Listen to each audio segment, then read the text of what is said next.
questões iniciais da área civil. Doutor Haroldo, obrigada por ter aceitado o nosso convite. É uma honra tê-lo conosco. Tenho certeza que será de grande valia para todos que estão assistindo. Muito obrigada. Tenho que agradecer, André. Para mim é um prazer estar na OAB, seja na OAB de Campo Grande. Eu sempre gosto de falar isso, não adianta, né? Quem já me escutou falando sempre vai me ouvir falando isso. Eu sou de Campo Grande, sou nascido e criado em Campo Grande, então peguei minha carteira de estagiário lá na OAB de Campo Grande, então assim, tem um carinho enorme. Infelizmente, agora, nesse momento, mas se Deus quiser, nós vamos passar por ele, a gente não tem condições de fazer eventos presenciais, mas, de toda forma, estamos aqui presentes, fazendo da maneira possível no online, que também atende muito bem às nossas necessidades, dá para a gente fazer uma boa interatividade.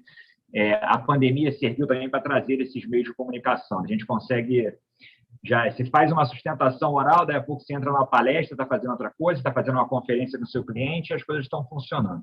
Então, assim, tenho que agradecer muito o seu convite, tá, André? Prazer enorme, fico muito grato, estou sempre à disposição. Agradecer o Rodrigo Plaza, que sempre me recepciona com tanto carinho, tanta cordialidade. Para mim é um imenso prazer estar aqui na OAB. Nós que agradecemos, Haroldo. E assim, para o pessoal que está no chat, né? Sejam muito bem-vindos. E eu gostaria só de dizer que quem tiver perguntas, dúvidas, né, pode deixando no chat, que ao final da palestra o doutor Haroldo irá tirar todas as dúvidas. Tá? Podemos começar, doutor Haroldo? Podemos, você que determina, André. Então, vamos lá. Então, gente, boa palestra. Gente, então, o que nós combinamos, eu e a Andréia, para nós conversarmos, tentarmos falar um pouco aqui sobre aspectos práticos da elaboração de uma petição inicial. Conversarmos aqui sobre aspectos gerais, questões bem de ordem prática. Hoje, esquece que eu estou aqui como professor, não estou aqui nesse vestido da roupa de um professor. Estou como advogado, sou advogado atuante. Enfim, não sei se eu já tive oportunidade de estar presente com muito que está nos ouvindo aqui pelo YouTube, mas sou advogado militante, sou advogado atuante na área civil, na área imobiliária e também sou professor. Mas hoje eu quero falar, digamos assim, me despindo daquelas coisas, das questões teóricas, dos aspectos teóricos que nós enfrentamos todo dia na faculdade, na pós-graduação, nos cursos. A ideia da OAB, para mim, sempre foi essa. É a casa do advogado, a ideia é nós tentarmos passarmos aqui conhecimentos, conteúdos, trocarmos experiências. Então, não estou aqui como professor, estou como outro colega, nós somos todos colegas aqui, estamos todos conversando sobre questões que me parecem ser muito importantes para a advocacia. Acho que, assim, a primeira coisa que a gente tem que comentar aqui, eu trouxe um material para vocês, daqui a pouco eu vou disponibilizá-lo, vou subir aqui para vocês. Primeiro, vamos conversar algumas coisas bem genéricas aqui sobre a elaboração de uma petição inicial. Depois eu vou começar a focar em alguns pontos que eu acho bem relevantes. O primeiro ponto é o seguinte: nós vivemos hoje, né, uma realidade do judiciário, e isso ficou muito mais acelerado com a pandemia, né, que o judiciário hoje está trabalhando cada vez mais com litígios de massa, trabalhando cada vez mais com maior número de demandas, os magistrados cada vez mais têm que bater as metas deles. A gente sabe que isso traz problemas para a nossa advocacia no dia a dia. Às vezes as coisas não são bem examinadas. Não vamos aqui começar a abrir, né, um portão, né, um muro das lamentações, mas todo mundo tem aqui alguma coisa, eu tenho certeza, para fazer algum comentário sobre as práticas no judiciário. Mas o advogado também tem que se colocar nesse plano, nesse ponto, né? Se enxergar e se colocar dentro desse aspecto. Primeiro ponto que eu chamo a atenção, e isso hoje já é até falado pelos livros, pela doutrina, pelos autores, pelos professores e até pelos magistrados. Hoje nós vivemos uma era da concisão, você tem que ser objetivo. Alguns chamam isso de minimalista, né? Você tem que hoje deixar daquela velha prática que nós temos de fazer petições iniciais extremamente extensas, extremamente prolixas. Isso não se sustenta mais. E veja que isso não tem nenhuma relação com você fazer uma petição inicial simples, fazer uma petição inicial atécnica. Isso é um exercício diário. Você tem cada vez mais que você redigir as suas petições iniciais ou qualquer outra peça, tá? Que hoje eu vou focar em petição inicial, mas você pode estar falando de uma contestação, pode estar falando de uma apelação. Eu me deparo, às vezes, olha que lá no escritório a gente não faz nem muito mais juizado, a gente faz até juizado para algumas causas no polo passivo. Então, acaba que, às vezes, eu vejo muita petição inicial para eu preparar a defesa para nós fazermos a contestação. Às vezes, você vê uma petição inicial no juizado com 25 laudas. Sejamos claros, sejamos objetivos. Uma causa do juizado, uma causa de menor complexidade, como todo mundo sabe que é uma causa do juizado. Tem justificativa uma petição inicial conter 25 laudas? Sejamos muito claros, muito objetivos no que a gente está falando. A gente tem que pensar com a realidade que nos rodeia. Não adianta a gente ficar aqui querendo dar murro em ponta de faca, achando que você vai mudar o mundo, porque hoje a realidade do judiciário é essa. Talvez com o processo eletrônico, os meios digitais, que já é uma realidade hoje, inteligência artificial no judiciário, e por aí outras coisas mais, inovações tecnológicas, as coisas até modifiquem um pouco, mas o cenário que nós temos hoje, atual, é esse. Todo mundo já escutou, e a gente conversa, e a gente fala isso, às vezes, entre colegas, em particular. Vamos fingir que a gente está em off aqui, e pouca gente está me ouvindo. Na verdade, a gente está cansado de saber que o juiz não tem tempo para se debruçar e ler perfeitamente, do início ao fim, meticulosamente, a sua petição inicial. Então, se você não tiver uma técnica na elaboração da sua petição inicial, para que a faça de maneira correta, de maneira adequada, de maneira organizada e de maneira objetiva, isso diminui muito a chance de análise da sua petição inicial. Não é que eu estou pregando que o advogado agora tem que fazer uma petição de qualquer forma, fazer uma petição simples, fazer uma petição sem mostrar conhecimento jurídico. Muito pelo contrário. Isso é muito mais difícil.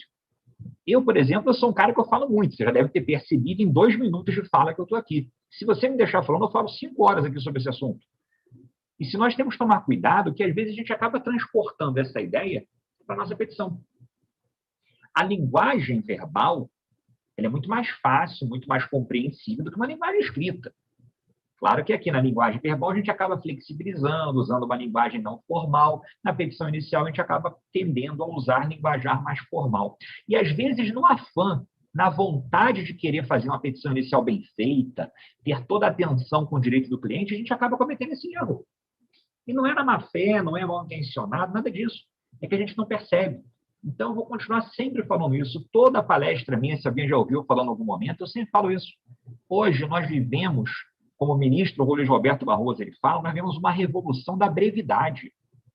Não tem sentido hoje uma petição inicial no juizado com 25 laudas. Nós temos o dever de redigir uma petição inicial de maneira concisa, de maneira objetiva. Então, primeira dica, primeiro ponto que eu trago para vocês, evitem petições iniciais extremamente longas.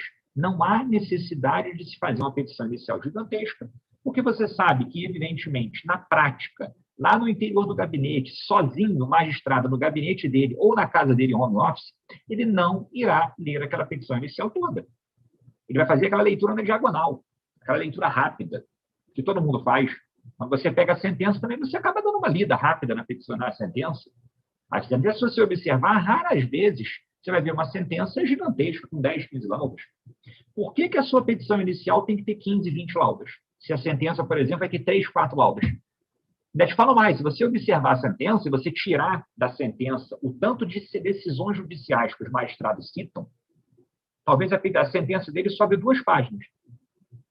Então, você perceba, não é que você tenha que fazer, e volta ao ponto, uma petição inicial de qualquer maneira. Pelo contrário, isso me exige mais zelo ainda, isso me exige mais atenção ainda no que eu estou fazendo. Então, o primeiro ponto que eu chamo a atenção de vocês é isso, é um dever de concisão, um dever de você redigir a sua petição inicial de maneira mais concisa. Bem, estou subindo para vocês aqui um material aqui para vocês acompanharem o que eu estou falando, que basicamente é em cima desse raciocínio, alguns pontos que eu quero destacar. Mas o primeiro, sem sombra de dúvida, que eu acho que a gente abre aqui a nossa conversa, é nesse assunto. É nós falarmos sobre esse dever de concisão. E aí eu vou chegar a alguns aspectos que são aspectos técnicos, aspectos que você tem que observar na hora de redigir uma petição inicial. Eu tenho certeza, alguém que está aí no chat, daqui a pouco eu vou responder, eu estou vendo aqui pelo celular os chats, aí, se quiserem deixar as suas perguntas, fiquem à vontade, que depois, no final, com o maior prazer, a gente vai respondendo aqui essas perguntas e nós vamos conversando um pouquinho mais aí sobre o que for relevante. Mas estou vendo um monte de gente comentando aqui, escrevendo, Antônio Costa, Ravine, Rosa. Deixem seus comentários lá no chat. Lá no final eu vou respondendo a todo mundo. Agora, veja.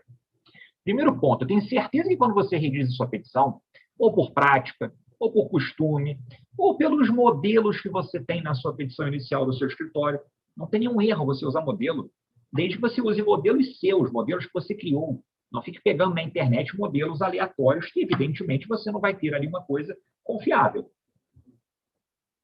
por razões óbvias, você não vai ter um modelo ali confiável para a sua advocacia. E aí, o primeiro item que eu destaco para vocês, que eu já coloquei aí, primeiro ponto, é a indicação do juízo competente.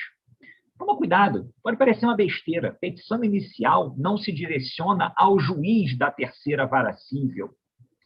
Quantas vezes você escreve lá, né? Excelentíssimo juiz de direito da terceira vara cível do Fórum Regional de Campo Grande. Isso está errado. Você não direciona a petição ao juiz, você direciona a petição ao juízo, ao órgão jurisdicional competente. As petições iniciais são direcionadas ao juízo. Ah, Haroldo, mas de onde você está tirando isso? Eu não estou tirando nada. Se você observar o Código de Processo Civil, olha lá o 319, inciso 1º, ele fala exatamente sobre esse assunto. Ele determina que a sua petição inicial seja direcionada ao juízo. Mas, Haroldo, fechando aqui a tela e voltando para mim, Haroldo, mas se eu não fizer desse jeito, o juiz vai indeferir minha petição inicial? O juiz vai mandar que eu emende a petição inicial? Não, ele não vai mandar que você emende a sua petição inicial. Mas assim, tinha um outro ponto. O magistrado já percebe, por exemplo, que você não foi zeloso na análise do Código de Processo Civil. Nosso CPC está fazendo 5 anos de vigência, 6 anos de publicação.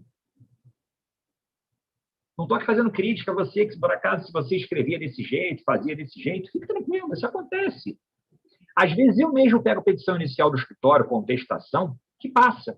Às vezes eu vou revisar a petição do advogado e passa, eu não percebo, é a prática. A gente está tão acostumado a colocar lá em cima, né? Excelentíssimo juiz de direito de não sei da onde, da 10ª vara cível, da sei lá qual vara cível. É um hábito que a gente tem, é uma prática corriqueira que nós temos que nos policiar. Então, você vai direcionar lá em cima ao juízo de direito, ao juízo federal. Ah, um agravo de instrumento, por exemplo, que é dirigido, né, ao Tribunal de Justiça. Então, você vai colocar a terceira Câmara Cível, a 28ª Câmara Cível. Petições são direcionadas ao juízo. Petições não são direcionadas ao juiz. Primeiro comentário que eu faço é esse. Segundo comentário que eu queria colocar para vocês é você tomar cuidado, tá? E aí, outro ponto que eu chamo sua atenção também. Olha aí, ó. Qualificação das partes. A qualificação completa das partes, com a indicação de um endereço eletrônico, bem como se está ou não está em união estável. Uma das áreas que eu mais advogo é o direito imobiliário. Então, uma das áreas que eu mais trabalho na minha advocacia é com o direito imobiliário. No direito imobiliário é muito comum você ter, por exemplo, ações reais imobiliárias. Então, você vai ter uma ação possessória, você vai ter uma ação reivindicatória da propriedade, ou ações comuns do dia a dia. Você está reivindicando a propriedade, você está reivindicando a posse, alguma coisa nesse sentido. Por exemplo, você vai colocar na sua petição inicial, João da Silva, brasileiro, casados, divorciados, solteiro e em união estável com fulana. Não é um caso de litisconsórcio. É um caso de simplesmente você apontar que aquela pessoa vive em união estável. Haroldo, mas qual a relevância disso? Se você não acredita em mim, e você não deve acreditar, deve conferir as coisas que eu estou falando, vai no artigo 73, parágrafo 3º do CPC. Se você for no 73, parágrafo 3º do CPC, sabe o que você vai encontrar lá? Quando a pessoa está em união estável, a lei vai te exigir que seja apresentada a chamada outorga uxória do companheiro, da companheira. Então, no meu exemplo, era o João que estava ajuizando uma ação, se declarou como divorciado e vivia em união estável com Fernanda, ele tem que apresentar a outorga uxória da Fernanda. Isso é obrigatório, não tem o que fazer. Ah, Haroldo, mas eu não prestei atenção nisso. Aí sim, sabe o que vai acontecer? E nós, como advogados, temos que trabalhar dessa forma. Vamos imaginar, e não imagino que a realidade esteja tão distante. Eu não tenho tantos processos como eu tinha em Campo Grande, mas se alguém tiver aqui que seja de Campo Grande e advoga em Campo Grande, pode falar comigo. Eu não acredito, por exemplo, que se o juiz te mandar emendar a sua petição inicial, eu duvido que essa decisão de emenda, a publicação dessa decisão, a sua petição de juntada fazendo essa emenda e a conclusão do magistrado de novo, não demore nada menos do que 2 meses. Então, nós sabemos da morosidade do judiciário hoje. Dependendo de fóruns, dependendo de locais, sei lá, Taquara, Barra da Tijuca, a gente sabe que isso pode demorar até 6 meses. Por causa de um detalhe bobo, que você não se atentou na sua petição inicial em indicar se a pessoa estava ou não estava em união estável. vários magistrados determinam emenda à petição inicial. Que você emende a sua petição inicial para informar se a pessoa vive ou não vive em união estável. E aí as pessoas, às vezes, até esquecem de mais um detalhe. Haroldo, mas eu coloquei na petição inicial que a pessoa é casada. Mas é importante você informar se a pessoa é casada. Mas você não esquece que a pessoa pode ser casada, está separada de fato há não sei quantos anos e já está em união estável. Aquele famoso, né, como a gente já conversa, a fila já andou. Ele simplesmente não regularizou a situação dele jurídica, mas ele já está vivendo com outra pessoa. Às vezes as pessoas até se separam para viver com outra pessoa. Então nada impede. Então cuidado. A lei exige que você indique o estado civil e se a pessoa está ou não está em união estável. E aí eu destaco, muito relevante, acho importante destacar isso, quando você presta atenção nas questões, né, quando você se referir a ações reais imobiliárias. Quando você se refere a ações reais imobiliárias, eu vou dar 2 exemplos. Tá? Uma ação que esteja discutindo um direito real, um direito de propriedade, a posse, servidão, né, uso capião. São ações que você necessitará invariavelmente do consentimento do cônjuge ou do companheiro. E isso é muito importante, você está atento a isso. O advogado hoje, ele tem que ser estrategista. Há pouco tempo eu estava assistindo uma série no Netflix, não sei se vocês assistiram, e recomendo, O Gambito da Rainha. É de uma enxadrista, uma pessoa extremamente estrategista. Quem gosta de xadrez vai entender isso. O xadrez todo é baseado em estratégia. Você, como advogado, tem que ser baseado nisso. Você não pode ficar desatento com isso, porque só essas questões de você não elaborar tecnicamente a sua petição inicial pode retardar o andamento do teu processo em 6 meses. Eu gosto de conversar a linguagem do advogado. Eu sei que tem muitos colegas aqui que advogam, e eu também tenho processos que eu advogo assim também, que você está advogando no êxito. Você está interessado que o processo demore ou está interessado que o processo ande rápido? Então, se cada vez que você cometer uma gafe, uma falha, esquecer um detalhezinho como esse, mais tempo o seu processo vai demorar, mais tempo o seu processo vai ficar lá na conclusão, aquele tempo morto no cartório, esperando uma solução. E assim, não sei se eu estou sendo extremamente isso, eu estou conseguindo ser claro nas minhas explicações. Coloque aí nos comentários, está entendendo? Olha lá, Ana Paula Mengual, ela colocou lá, perfeita a sua colocação. Obrigado, Ana.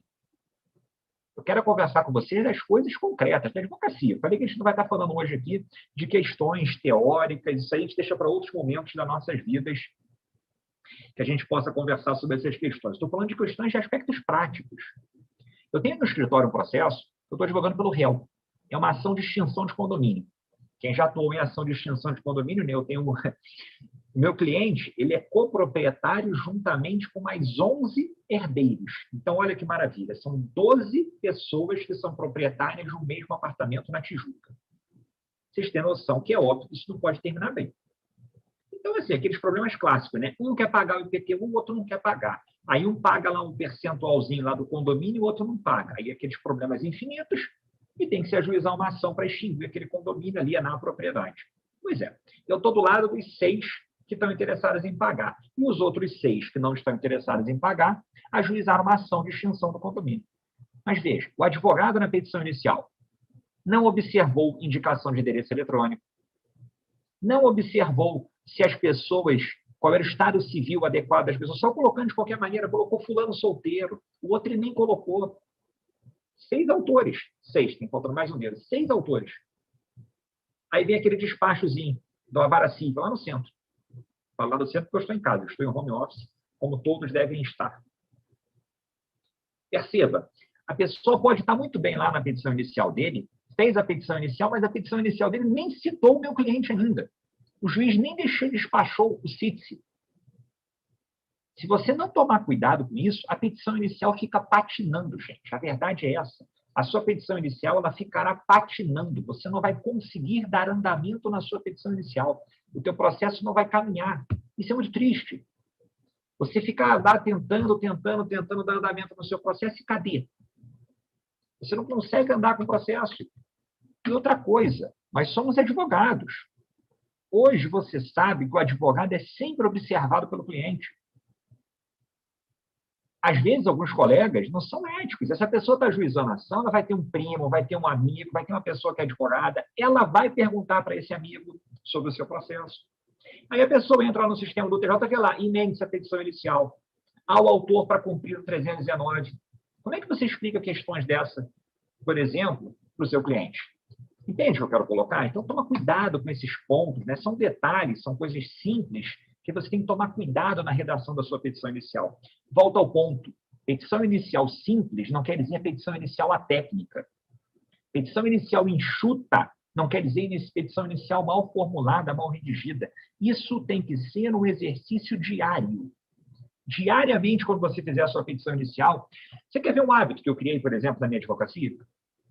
Claro que nem sempre a gente consegue fazer dessa forma, porque nem sempre a vida coopera dessa maneira. Em nossa advocacia, quando se acha que está tudo maravilhoso, no dia seguinte explodem aquelas bombas no escritório e você fica que nem um desesperado tentando resolver os problemas. Às vezes eu me sinto aquele malabar, né? Jogando um pratinho para cá, equilibrando um, equilibrando o outro e tentando apagar os incêndios. A nossa advocacia é assim, infelizmente é desse jeito. Então a gente tem uma dificuldade muito grande de conseguir atender todas as demandas que nós somos procurados no dia a dia. Infelizmente, graças a Deus, a gente é procurado para resolver problemas. Mas veja, se você não tomar cuidado com a sua petição inicial, você se envolve. Qual é a prática que eu criei no meu escritório? Se eu vou distribuir uma petição inicial, eu termino minha petição inicial. Segunda, eu deixo a minha petição inicial no arquivo, no computador, salva. Sabe o que eu faço? Descanso a minha mente. Claro que você tem que ter tempo para fazer isso. O que eu faço? Na quarta-feira, eu volto para distribuir a petição inicial. Eu não distribuo na segunda. Me dá uma ansiedade, tá? Que é doido para se livrar logo, né? Você está doido para distribuir aquele troço logo, para liberar lá para o teu advogado, assistente, o estagiário, quem você tiver lá, para lhe dar um apoio e distribuir aquela petição inicial. Mas eu seguro. Sabe por quê? Porque você esfria a cabeça, você repensa. Quando você volta para ler, você já tem um senso crítico melhor na sua petição inicial. Então, ao ter um senso crítico melhor, você já lê a sua petição inicial com outros olhos. Você já analisa aquela petição inicial de outra maneira. Isso te ajuda muito. Isso colabora demais na análise da sua petição inicial. Você mesmo fazer análises críticas sobre a sua própria petição inicial. Isso é muito importante. Terceiro ponto que eu estou destacando para vocês, estou seguindo aí esses itens aí. Indicação da realização da audiência de conciliação ou de mediação. Agora, nesse momento de pandemia, todos nós sabemos que está uma situação muito mais delicada para você realizar audiência, mas estão tendo audiências. Por exemplo, nos tribunais, as sessões de julgamento estão ocorrendo direto, né, aceleradamente. Eu nunca fiz tanta sustentação oral como eu estou fazendo agora por causa da pandemia. Você acaba tendo que fazer a sustentação oral, que hoje as coisas são muito mais fáceis, né? O tribunal está adorando, nenhum tribunal mais quer voltar ao presencial. Por quê? Porque agora o ministro da casa dele, do gabinete dele, ele consegue resolver uma lista imensa de processos, fazendo uma sessão de julgamento durante aquele dia todo, aquela tarde toda que ele tira. Aquela famosa TTQ, né? Terça, quarta e quinta, que no máximo vai ter julgamento. Então, você vai ter julgamento naqueles diazinhos, ali ele pega aquela tarde, faz lá alguma lista lá com 50 sessões de julgamentos virtuais e, ó, vai embora. Mas, na primeira instância, alguns juízos, em casos que são necessários, estão marcando audiência. E aí, veja, o 319 do CPC, inciso 7, ele exige que você, na sua petição inicial, indique a sua opção por ter ou não ter a audiência do artigo 334 do CPC. Então, veja, é muito importante você, na sua petição inicial, abrir um tópico, abrir um item mencionando, dizendo, olha, a parte autora tem interesse na realização da audiência de conciliação e mediação. A parte autora não tem interesse na realização da audiência de conciliação. Lembrando que se você conjugar o 319, inciso 7, com o 334, parágrafo 4º, inciso 1º, se você combinar o 319, inciso 7, com o 334, parágrafo 4º, inciso 1º, em tese, só não tem audiência quando o autor fala que não está interessado, quando o réu falar que não está interessado. Então, por exemplo, na sua petição inicial, nenhum problema você falar que não está interessado na audiência. Zero problemas você falar que não tem interesse na realização da audiência. Só que vai depender do réu. Se o réu vier e falar que também não tem interesse na realização da audiência, maravilha, não teremos audiência. Agora, se você falar na sua petição inicial, por exemplo, que você tem interesse na realização da audiência. Ainda que o réu fale que não quer, o juiz pode marcar a audiência. Conclusão, só não tem se os dois disserem não. Se o autor falar sim, o réu falar não, vai ter audiência. Se o autor falar não e o réu falar sim, vai ter audiência. Então, esse é um requisito da petição inicial. É seu dever, na sua petição inicial, informar se você está ou não está interessado na realização da audiência. Isso é importantíssimo. E veja, com o cenário de pandemia atual, muitas ações, muitos litígios estão sendo solucionados de maneira até mais adequada na conciliação. E aí entra outra oportunidade de trabalho do advogado. Entra outra questão, oportunidade de trabalho do advogado também. Estou vendo aqui as pessoas colocando mensagens aqui. Agora que eu atualizei. Boa tarde. Está aí. É muito importante o advogado saber atuar na via extrajudicial também. Eu brigo muito por isso no meu escritório. Tentarmos fazer acordos. Nós vivemos uma outra realidade. Falei com vocês hoje no começo. O advogado tem que cooperar na advocacia fazendo petições mais enxutas, petições mais concisas. E é seu dever também, como advogado, tentar soluções consensuais. Gente, o acordo é melhor para todo mundo. Você não pode ficar esperando aquela audiência de conciliação. E desculpa se alguém que estiver me ouvindo aqui for conciliador. Não estou generalizando, mas você não pode chegar para aquela audiência de conciliação, onde vai ter uma pessoa sentada lá como conciliador, vai perguntar, doutor, tem acordo? Aí você vai falar, não, não tem. Então, tá bom, botar aqui e fechar a ata, e você perdeu o seu tempo fazendo aquela audiência. Aquela audiência, antigamente, senta e levanta, né? Aquela audiência que se chegava e saía. Não tinha nada demais ali. Vai além disso. Perceba que é do seu interesse buscar um acordo. Claro que, às vezes, você vai encontrar situações muito delicadas na parte contrária. Eu estou tentando fazer um acordo essa semana inteira num processo que é uma ação de prestação de contas. Então, está tentando a semana inteira fazer um acordo num processo numa ação de prestação de contas. Estou tentando entrar em contato com o ex-síndico, o advogado do ex-síndico. Às vezes, os colegas não são tão transigentes, tão flexíveis a buscar um acordo. Mas veja, eu, como autor, estou procurando fazer o acordo, sem expor meu cliente, com autorização do meu cliente. Então, veja, apesar do CPC exigir na petição inicial que você indique a sua opção pela realização da audiência, nada lhe impede que você tente fazer um acordo extrajudicialmente. E vamos lá, advogado gosta de honorários. Se você conseguir resolver o problema do seu cliente de maneira extrajudicial, é bom para o cliente, é bom para você, os seus honorários vão sair antes, você consegue receber melhor, atender o seu cliente. O cliente quer resultado. Tem muito advogado, e eu posso falar com tranquilidade, eu sou de uma família, meu pai é advogado, e advogado raiz, hoje já não advoga mais, mas ele é advogado em Campo Grande. A advocacia um pouco mais experiente, vamos falar assim, não tinha esses pensamentos. Achava que o papel do advogado é distribuir petição inicial, ajuizar a ação, joga no judiciário, vai para o cartório, vai esfregar a barriga no balcão do cartório, vai falar com o escrevente. Quem for muito antigo aqui vai lembrar da tal da banca única, que você chegava e falava, você tinha o escrevente que era o responsável pelo seu processo, agora não, agora é o cartório só. A galera hoje aqui não vai nem saber o que é isso. Eu sou desse tempo ainda, que você tinha um escrevente responsável por cada processo. Isso acabou. O advogado tem que se envolver nessa questão de solucionar o litígio. Você ficar dependendo do judiciário, meu amigo, sejamos francos. O judiciário não depende de advogado, não, cara. É o advogado que depende do judiciário. Então, você tem que correr atrás para buscar a solução do seu litígio. Tá? Felipe, live muito boa. Ele está falando a realidade nua e crua. Que bom, que bom. Estou tentando falar que a realidade, evidentemente, sem ofender ninguém, tentando bater um papo super aberto, que eu acho que é assim que a gente tem que ter uma realidade atual. Obrigado, Thaisa. Estou vendo aqui vocês. Vocês que estão assistindo aí, façam um favor. Curtam, né, o canal da ESA, por favor. Se inscrevam no canal da ESA e repliquem essa live agora para os seus amigos. Né? Você tem um monte de grupo de WhatsApp aí. Manda para os seus amigos no WhatsApp, no grupo. Está tendo uma live lá, com um advogado falando lá. Tem um bobão falando na live lá, um monte de coisa lá. Vem cá assistir também. Manda para os seus amigos. Vamos replicar essas informações. Vamos passar para os outros aí. Amigos, aí eu quero chegar a um outro ponto. Esse é um ponto que eu adoro comentar. Você observa os precedentes quando você vai elaborar a sua petição inicial?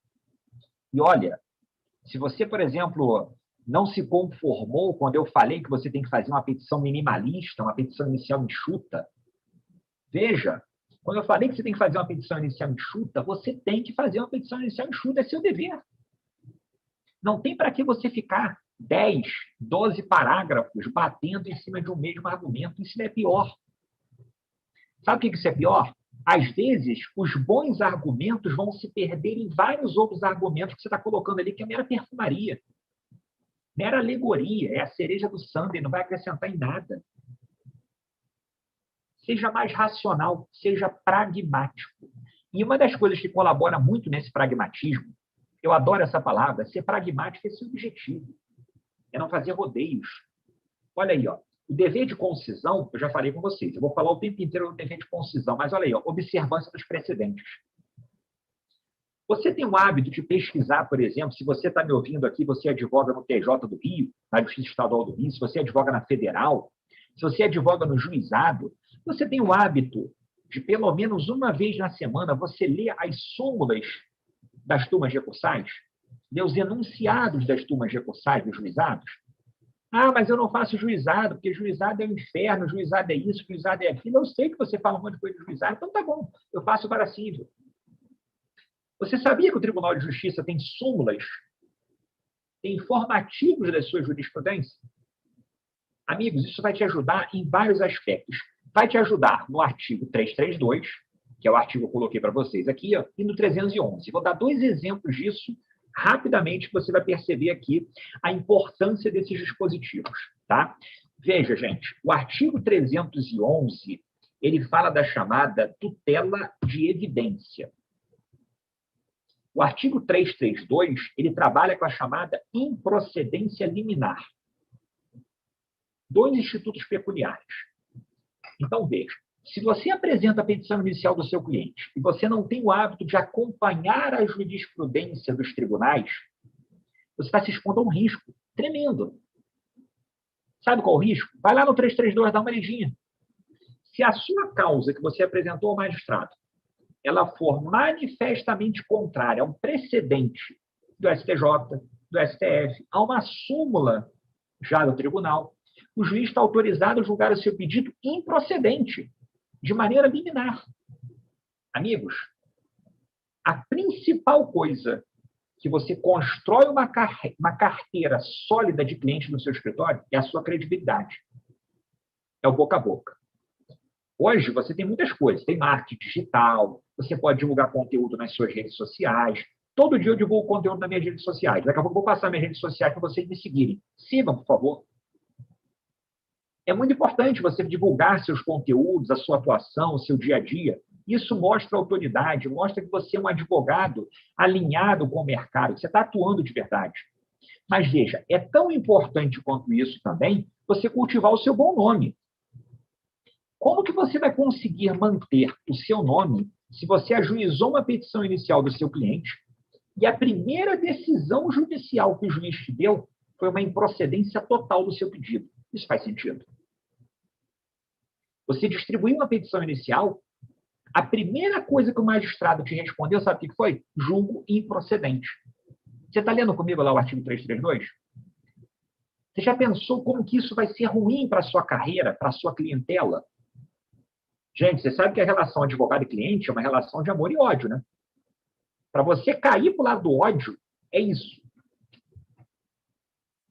Então, você toma muito cuidado com uma situação dessa.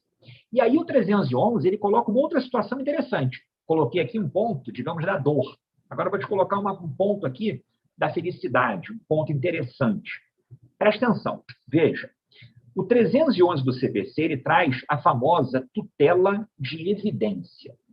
Muita gente não conhece, muita gente não se utiliza da tutela de evidência.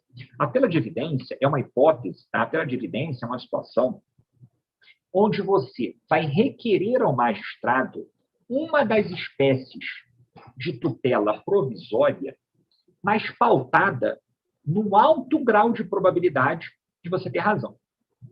A tutela de evidência, como está no próprio nome, ela deixa evidente o seu direito. E qual é o fundamento para você deixar evidente o seu direito? Apresentar ao magistrado, por exemplo, que a sua pretensão está perfeitamente em sintonia com a jurisprudência dos tribunais. Então, estou colocando para vocês aí um caso aqui do Rio, da nossa famosa e querida SEDAI. Nada pessoal contra a SEDAI, não estou falando mal da SEDAI, se alguém aqui, por acaso, for advogado da SEDAI. Mas, se você observar, eu estou colocando aqui uma súmula do Rio, TJRJ, já que eu falei que tem súmula do TJ, aí, súmula 191. Um dos temas mais conhecidos para quem advoga no direito imobiliário, direito condominial. Na prestação de serviço de água e esgoto, é incabível a aplicação de tarifa mínima multiplicada pelo número de unidades autônomas do condomínio. Resumo da história. Veja, é muito comum em prédios mais antigos eles só terem um hidrômetro. Como eles só têm um hidrômetro, a SEDAI e o prédio não querem ter desembolso e colocar um hidrômetro para cada unidade de apartamento. Aí a SEDAI, sabe o que ela faz? Ela vai lá, faz a medição daquele hidrômetro e faz um cálculo em cima do número de unidades que aquele prédio tem. Então, tem 20 apartamentos. Ela pega e multiplica aquele valor por 20 e chega ao valor da conta d'água. E manda para o consumidor. E o consumidor vai lá e paga e se vira com os seus problemas. Isso está certo? Claro que não. STJ tem jurisprudência pacífica sobre esse assunto. Claro que eu estou falando aqui genericamente, tem que observar a conta, observar como é que está sendo a cobrança, o consumo, metros cúbicos. Estou falando aqui genericamente, tendo que a gente tem tempo para conversar aqui nesse momento. Então, observa só, o advogado pode requerer na sua petição inicial uma tutela de evidência com esse fundamento? Pode. E olha, já tem advogado pedindo, gente. Já tem advogado obtendo isso. Olha aí, um acordo aqui. Vê se vocês conseguem ler esse acórdão aí. Um acordo aqui do Rio de Janeiro, do Tribunal de Justiça. Olha o que o advogado fez. Ação de obrigação de fazer acumulada com repetição de indébito. Fornecimento de água e esgoto. Cobrança de tarifa mínima multiplicada pelo número de economias. Existência de hidrômetro único no local. Existência de um único hidrômetro no local. Olha o que o advogado requereu. Tutela de evidência que exige a demonstração prima facie dos fatos alegados na petição inicial, convencendo prontamente o magistrado acerca da alta probabilidade do sucesso da demanda. Hipótese dos autos em que os documentos apostados demonstram que a cobrança foi realizada da forma impugnada. Verbete 191 do TJ, dessa corte. Concessão da tutela da evidência. Confirmação da decisão agravada. Você vê, o advogado ajuizou a petição inicial, requereu uma tutela de evidência e já de imediato conseguiu fazer cessar a cobrança irregular que a SEDAI estava fazendo. Estou falando aqui SEDAI por brincadeira, falando aqui SEDAI porque pode ser qualquer concessionária de água, pode ser Águas de Niterói, pode ser uma lá do Nordeste, pode ser o que você quiser. E você, como advogado, você pode requerer essa tutela de evidência. Está aí, um dos temas mais importantes que você pode ter na sua advocacia e pode ajudar muito na elaboração da sua petição. Muito na elaboração da sua petição. Um outro ponto que eu queria trabalhar com vocês é a correta formulação dos pedidos. Parece que o advogado ele vai se desgastando fazendo a petição inicial dele, né? Tem que narrar aqueles fatos, o cliente conta história, aí ele muda a história, o cliente vem com outra história que ele não tinha te contado ainda, aí fala daqui, fala dali.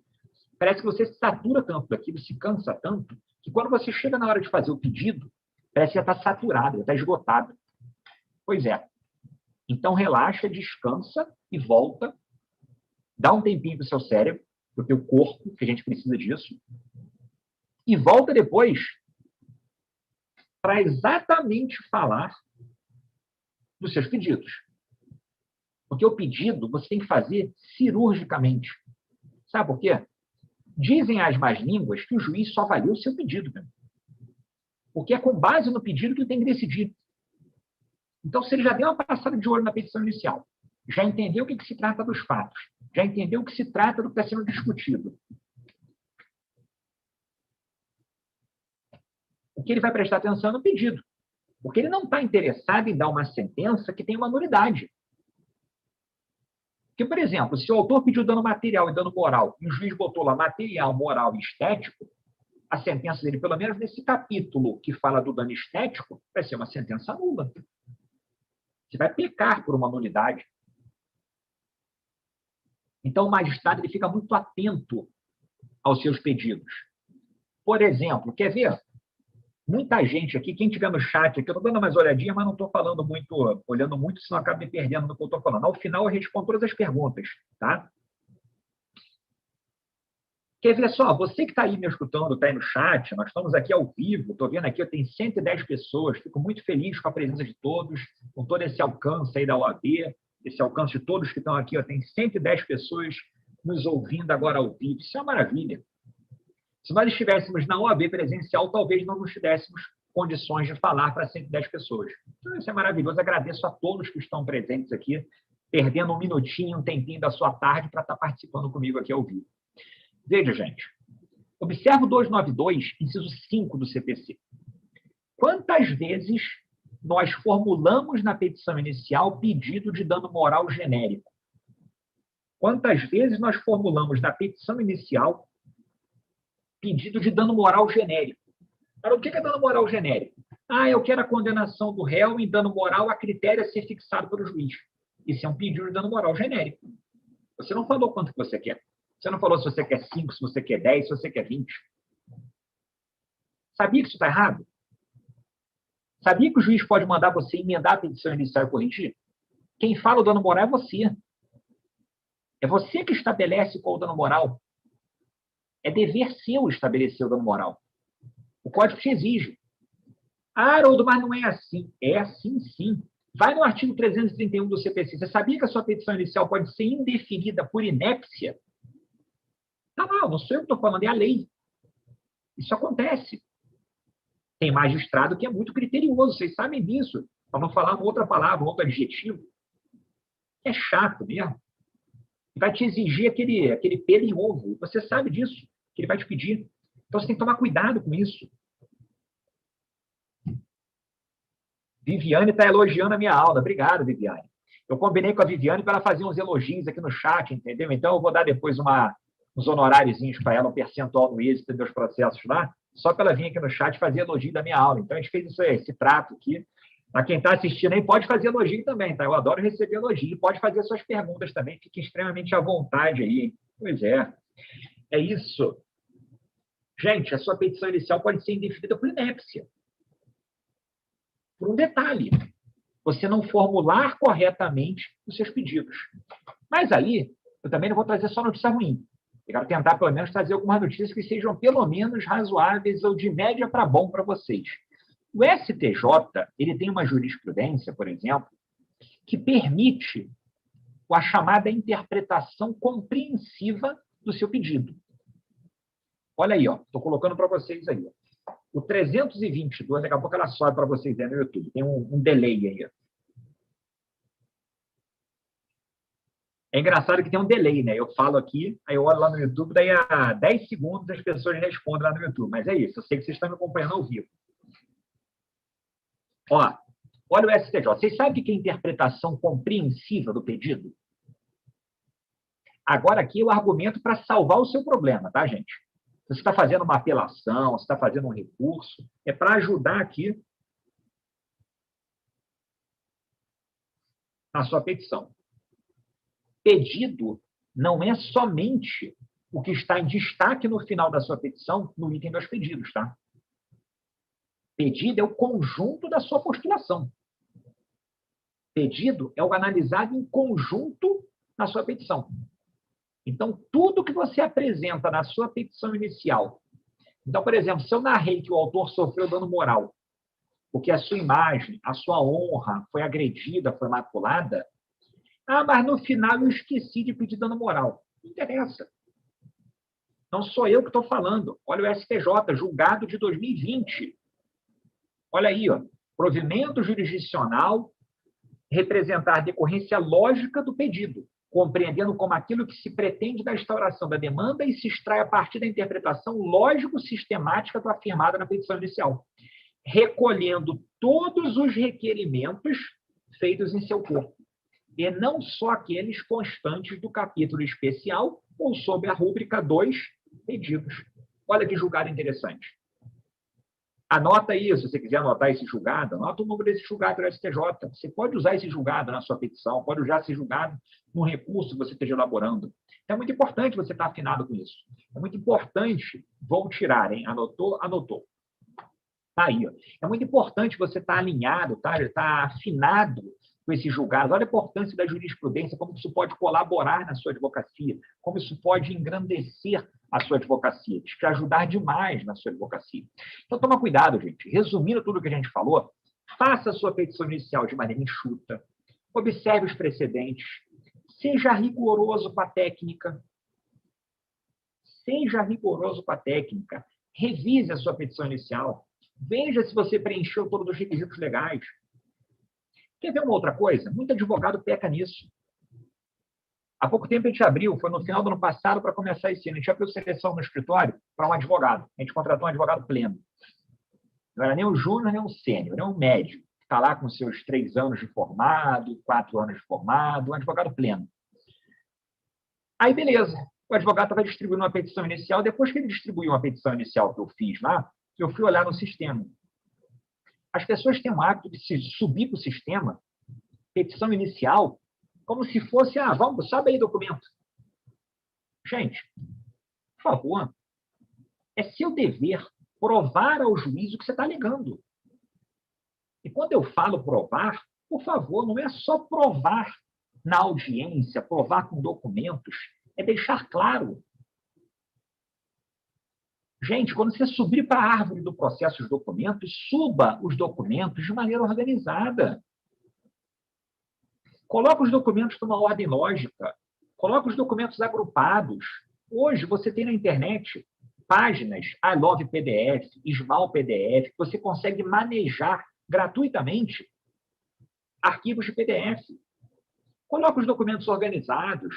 Coloque numa ordem lógica. Dê nome aos arquivos no sistema, para quando o juiz abrir aquela árvore, aparecer lá 20 documentos, ele já olha, já sabe qual é, não tem que ficar clicando de um em um para tentar descobrir onde estão suas provas. Isso é o ônus do advogado. O advogado tem que ser organizado. É dever do advogado redigir a petição inicial de maneira adequada. Então, você tem o dever de provar isso ao magistrado. Amigos, bem, era mais ou menos isso que eu queria falar com vocês. Acho que nós já estamos chegando aqui ao tempinho final, mas não acabei ainda não. Queria passar para vocês meus contatos, queria deixar para vocês aí, bem, fazer um momento aqui de divulgação, de publicidade. Bem, eu tenho um livro de processo civil, é o Processo Civil Sistematizado. Acabou de sair aqui a edição de 2021, está na 6ª edição. Está vendo a fotinha para vocês aí, está aparecendo aí, ó. É o Processo Civil Sistematizado. Ele tem esse nome diferente. Por que ele é sistematizado? Eu tentei fazer uma linguagem própria, direta, objetiva. Eu não gosto de rodeios. Eu gosto de ser objetivo no que a gente está falando, ser pragmático, como eu adoro essa expressão. Então, lá você vai encontrar tudo o que foi importante no processo civil, desde a teoria geral do processo civil até a parte da execução, recurso, tudo você vai encontrar lá. Eu tenho um canal no Telegram, não sei se vocês usam o Telegram. O Telegram é o concorrente do WhatsApp. Olha o nome do canal, Advocacia Civil Imobiliária. Lá nesse canal, eu só falo sobre advocacia. Então, as minhas postagens nesse canal, elas ficam armazenadas. Você pode salvar, baixar o aplicativo do Telegram para você lá. Você só vai ter conteúdo sobre advocacia civil imobiliária. Haroldo, eu não tenho Telegram. Então, tá bom. Você vai no YouTube, você vai botar lá Haroldo Lourenço, tem o meu canal no YouTube. Você vai acessar o meu canal no YouTube, você vai ter lá postagens, vídeos de aulas, conteúdos, meus cursos. Está aí meu e-mail. Pode mandar um e-mail para mim, é o e-mail do meu escritório, haroldo@blpadv. Pode fazer contato, pode tirar dúvida, fazer perguntas. Haroldo, assistir a sua palestra que você deu na OAB de Campo Grande, pelo canal do YouTube da OAB de Campo Grande. Gostei, não gostei, você falou um negócio lá que eu fiquei numa dúvida, você podia me ajudar, você podia esclarecer para mim, com o maior prazer. Maior prazer, a gente conversa, a gente bate um papo, a gente tenta auxiliar no que for necessário. Outra coisa, acabei não colocando ali, ó, quem quiser me seguir, quem tiver no Instagram, ó, pode entrar aí no Instagram, tá aí o meu Instagram aparecendo para vocês, bota lá, ó, Prof. Haroldo Lourenço, tá lá, ó, estou sempre postando conteúdo jurídico, tem muita informação jurídica que eu estou postando, tá lá a publicação dessa live de hoje. Essa semana eu fiz uma publicação sobre a possibilidade de animais ajuizarem ações. a questão jurídica, se isso é possível, se não é possível. Então, me siga lá no meu Instagram, corre lá no meu Instagram, prof_Haroldo Lourenço. Está aparecendo para vocês na telinha aí. E é isso, gente. Andréia, se você quiser aparecer aí, se tiver alguma dúvida, alguma pergunta, alguma coisa que eu possa ajudar todos os nossos colegas, estou à disposição. E agradeço novamente a presença de todos, agradeço o convite da UAB. É sempre um prazer imenso estar aqui com vocês. Doutor Haroldo, que aula incrível, excelente, muito bom mesmo. Assim, se você gosta de elogios, teve inúmeros, muitos mesmo. E realmente estava incrível. E assim, eu acho que estava tão bom, foi tão bem explanado, que tivemos poucas perguntas. Na maioria dos participantes, eles concordavam, né, com você, com a sua explanação. Então, eu acredito que abordou de forma muito concisa, muito tranquila, todos entenderam. O Antônio Costa, que tem uma pergunta aqui, que ele falou que ele tem uma preocupação de alcançar equilíbrio, né, entre a concisão e a informação, e ele queria saber qual é a dosagem certa de citações dos juristas. Legal, legal.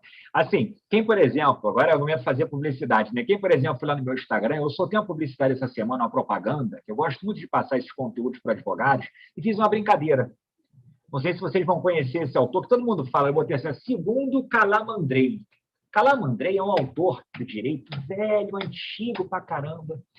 Cara, como as pessoas abusam de citações doutrinárias? Não é que a doutrina não tem que ser citada. Claro que a doutrina tem que ser citada. Quem nunca citou, por exemplo, a doutrina do professor Sérgio Cavalieri? Ficou até distorcida para a questão do aborrecimento, do responsabilidade civil. Isso. Nós temos autores que são simbólicos. A professora Cláudia Lima Marques, em Consumidor, todo mundo sempre faz uma citaçãozinha sobre as obras dela. São importantes. Agora, o grande desafio é o equilíbrio. Isso, assim, é muito claro, e se você nunca parou para fazer essa reflexão, quando você cita demais autores, causa uma impressão para o leitor de insegurança. Abusar, né, utilizar excessivamente do chamado argumento de autoridade demonstra uma fraqueza. Tem que tomar cuidado com isso. Não é que seja ruim você citar autor na petição, mas imagina, você pega uma petição inicial do cara e a petição inicial da pessoa, do advogado, está citando 4, 5 autores sobre o mesmo assunto.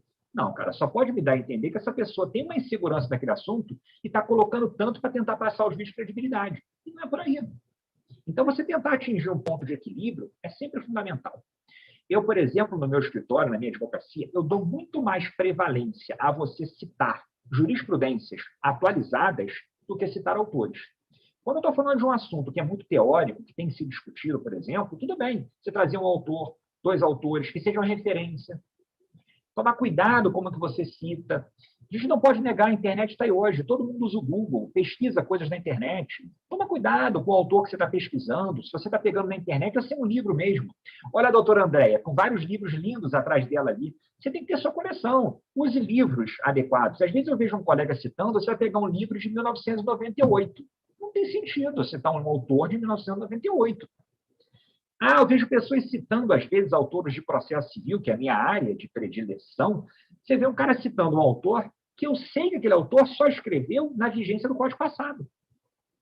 Se cai aquela petição na mão de um magistrado que está utilizando ali, é um processualista, e sabe que, por exemplo, essa obra do autor fulano é com base no Código antigo, ele já está demonstrando que o advogado não tem certeza daquilo que está apresentando. Então, é muito importante, essa pergunta dele é muito bem colocada. A questão é você achar um ponto de equilíbrio. Mas eu volto ao ponto e respondendo a pergunta. O excesso de citações de autores demonstra insegurança, demonstra fraqueza na sua tese. Então, tome cuidado para não pecar pelo excesso. Tudo em excesso é ruim, né? Olha aí a dica, né? Concordo plenamente, tá, professor? E assim, você continua recebendo muitos elogios pela aula, tá? Todo mundo gostou bastante da palestra, eu também. A ESA Campo Grande também, tenho certeza disso, né? E assim, nosso agradecimento, né, por essa incrível aula que tivemos hoje. Só temos a agradecer a sua presença, somando a nossa subseção. Eu já deixo aqui um convite antecipado para quando acabar a pandemia, a gente poder se reunir lá no auditório, né, da OAB Campo Grande, para fazer aquele calor humano, né, aquela palestra que tínhamos nos auditórios, muita gente, sentir aquele entusiasmo novamente de ver as pessoas, né, participando. Então, já deixo aqui o convite antecipado para quando tudo isso terminar, né? E assim, eu gostaria de agradecer, né, fazer os meus agradecimentos, né, ao presidente, Dr. Rodrigo Plaza, que ele que é um importante pilar de incentivo ao desenvolvimento do nosso trabalho, né? Ao nosso diretor, Dr. Vitor Augusto, por toda a dedicação e trabalho, um trabalho incansável de trazer eventos, conteúdos para a nossa classe, né? Não esquecendo de agradecer a todos que estão aqui assistindo, que estão gostando, que estão felizes com a sua aula, né? Obrigada pela participação de todos. E, claro, não esquecendo de agradecer ao Direito Via de Regra, que é um parceiro nosso, que está sempre conosco, nos dando total suporte e apoio, né? Então, assim, pessoal, faz o que o doutor Haroldo falou, né? Segue ele no Instagram, segue ele nos canais que ele passou, segue também a OAB Campo Grande no Instagram, no Facebook, se inscreve no nosso canal no YouTube, e assim vocês vão ficar por dentro dos nossos futuros eventos, cursos, né? A Semana Jurídica, a Oficina de Prática Jurídica. Então, assim, não deixem de se inscrever, de participarem, assim vocês vão ficar sempre atualizados, tá? Doutor Haroldo, mais uma vez, muitíssimo obrigada pela sua presença, né? De todos nós da OAB Campo Grande, né? E agora eu deixo com você para se despedir e finalizar. Tá ótimo, André. Muito obrigado. Agradeço imensamente. Agradeço a audiência de todos, todos que ficaram até o final. Estou vendo aqui, o pessoal está lá até agora, aqui online, participando, elogiando, agradecendo. Fico muito feliz. Para mim será um imenso prazer. Pode dizer que já está aceito, está lá no auditório da OAB. Para quem não estava no início, já falei, sempre repito isso com o maior orgulho. Foi nesse auditório da OAB que eu peguei minha carteira de estagiário, minha carteirinha azul de estagiário, ó, anos atrás, né? Então, assim, muito importante isso. Fico muito feliz. Agradecer ao Dr. Rodrigo Plaza, presidente da OAB. Para mim é sempre um prazer estar aqui com vocês. E, gente, segue o canal da OAB, o canal da ESA, o canal da OAB de Campo Grande, no Instagram, no Telegram, no Facebook, como ela falou, no YouTube, onde está tendo a transmissão dessa live. Fiquem sempre atentos, tem sempre palestras, cursos maravilhosos. Eu estou sempre acompanhando. Gente, um abraço para vocês, uma boa tarde e até a próxima. Pessoal, mais uma vez, agradeço a presença de todos e muito obrigada. Muito obrigada.